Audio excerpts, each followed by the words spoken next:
Well, in keeping with the sex trade, Okay. our own Doghouse submitted a story that is a good companion piece to this. All right. Getting back to Russia, I guess Moscow offers women hourly, quote unquote, husband rentals. Husband rental. Husband rentals.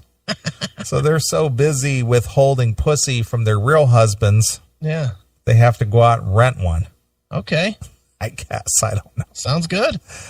Oh, Russia, you land of impeachable manliness, you. Only would your largest municipality designed to offer low-income women not hourly repair services for their household fix-it needs, but instead hourly husband rentals. Wow. I'm liking this so far. How do I apply? Well, Moscow City Hall takes pity on those without a Russian husband, was the Moscow Times headline on a piece about the recently announced social service. This is a social service. All right. Which will supplement existing municipal services that help with more feminine chores such as cooking and cleaning. Husbands will be free of charge for low-income households and moderately priced for others. So it's not really a husband service, it's a cleaning service? Well, the hired husbands would be available to perform tasks traditionally viewed as a man's job in a Russian household, such as replacing a leaky faucet or attaching shelves. The deputy chief of the City Hall Social Protection Department told the newspaper. All right. So these are like handymen for. Yeah, it's a fix-it job. Yeah, it's a handyman guy. You know, come over and mow the lawn, sweep the garage, take the garbage out. But do you get to fuck your wife? I don't know. Let's find out. All right. Because I haven't read this yet. I just, I scanned the headline and I thought, okay, I'll add this into the story here. All right. All right. As the article notes, rent-a-husband services already exist in Russia's private sector as well as in the U.S. Right. You've just spent a long time in a store selecting a new light fixture for your hallway to be perfectly match your new decor. One such Moscow-based and woman-owned company states online, but you're a beautiful woman with a killer manicure that was done only yesterday, and you're not ready to get intimate with a noisy and horribly vibrating drill. I could take that a couple of ways. Good Lord. Okay.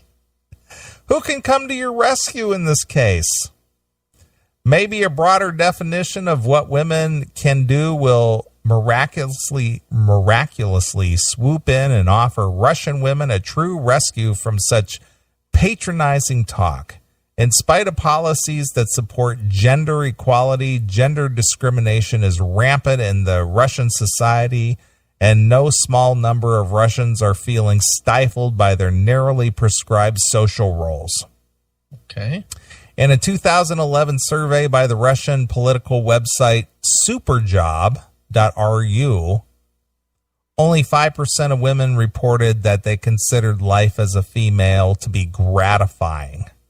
Wow. Gratifying. Well, that's a pretty low rate. And roughly 1/3 of women reported that they'd wish they'd been born a male. Well, as that should be.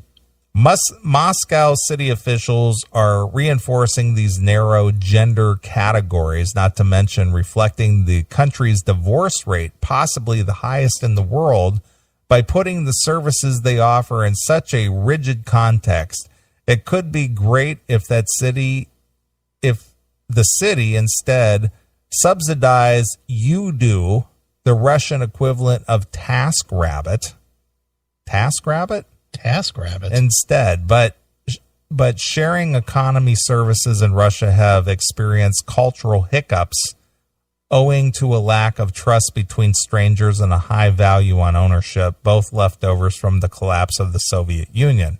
It's a nice idea, though, for a city government to offer discounted chore services to those in need.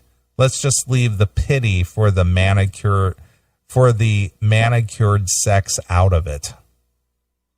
So basically, you get a guy to come over and mow your lawn and do all the shit that, say a traditional husband might do.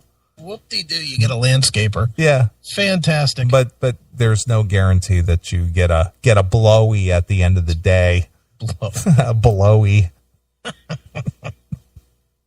Well, that sounds horrible. Yeah. Who's signing up for that gig to be that guy? I don't know. That would fucking suck. Perhaps there are fringe benefits to it that aren't being publicized. Maybe because I watch porn. Plumbers are always getting fucked. Yeah.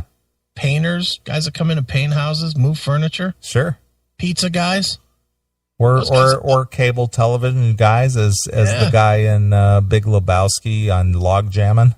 Yeah, every time I watch some porn, one of those guys is constantly getting laid, so it must happen. Yeah, because you roll up your sleeves and you do something manly around there, and those juices just start flowing. Yeah, they do. Oh, you're painting my walls. Let me suck your cock. Right. Exactly. Too funny. All right, well, I'm going to play a song or two. All right. And we'll come back and we'll do some more. All right. We're getting request after request for both Indian Tales and Natalie's World. Well, we're gonna get to some Indian Tales, I promise you. All right, good. We will. So, right. Do you have a request? Sure. How about McQueen Street? Wow. Look from at you. McQueen Street 2. digging into a two and done band. Yeah, exactly. How about we go with White Junk Monkey? Okay, can do that. How's that sound? Sounds good to me. So let me pull up some McQueen Street, Street 2. Yep. And where are we at here? I think it's called White Junk. Yeah, it's number 10. There you go. All right, here's some White Junk Monkey by McQueen Street exclusively here. On your classic metal show.